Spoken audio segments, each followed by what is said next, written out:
Ration card धारी आसीगला एक बड़ खबर जहाँ आपण मैंने समस्ते जान रखा जरूरी जदि आपणकर राशन कार्डटे रही नचेत आपणकर राशन कार्ड हो पारे बातिल आपण सरकार तरफ आसुथिबा मागणा राशन सामग्री लाभ उठाई पारे ना।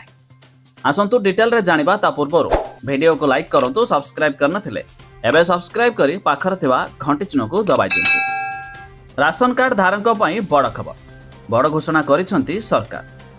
राशन कार्ड उपभोक्तांक ना काटी दिया जिबार संभावना रही। सरकार पक्षरु जारी गाइडलाइन अनुसार एभली घोषणा करायछि। राशन कार्ड रे अनेक सरकारी सुविधा मिलुथिया बेले किछि धनी श्रेणीर लोके चंचकता करी राशन कार्ड हातेइछन्ति। तबे तुरंत किछि जरूरी काम कराइ नियंतु नचेत राशन कार्ड रो ना काटी दिया जिवो।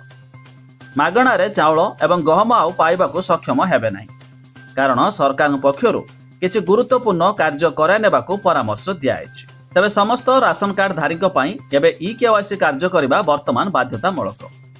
जदि ई-केवाईसी करा न जाए तबे राशन कार्ड रो ना काटी दिया जिवो जहा फल भूत राशन कार्ड धारी एवं धनिक श्रेणीर लोके राशन कार्ड हाते थिले ताहा मध्य काटी दिया जिवो। जो माने ई-केवाईसी करि नथिबे सेमानक राशन कार्ड आसंता डिसेंबर मासरो काटी दिया जिबा नै जातीय गणमाध्यम रे प्रकाश पाइछि रिपोर्ट। तबे जदि आपण माने एपर्यंत ई-केवाईसी करिनाथि आपणक निकटतम डीलरक सहित कांटेक्ट करी राशन कार्ड रे ई-केवाईसी मध्य कराई पारिबे। या छडा आसंता अक्टोबर रु नूतन राशन कार्ड प्रक्रिया बंटन हेबाकू जाउछि। तबे जो माने ऑनलाइन जुगे नूतन राशन कार्ड आवेदन करिसंती या छडा किछि लोक पूर्व राशन कार्ड रे नूतन नाम मध्य जोडिसंती तबे सेमानकर हेबाकू जाउछि आपुरो आसंता अक्टोबर रु नूतन राशन कार्ड बंटन हेबाकू जाउछि। तबे आपण माने केउ जिल्लारू वीडियो देखुचंती ता निहाती कमेंट करी जणाबे।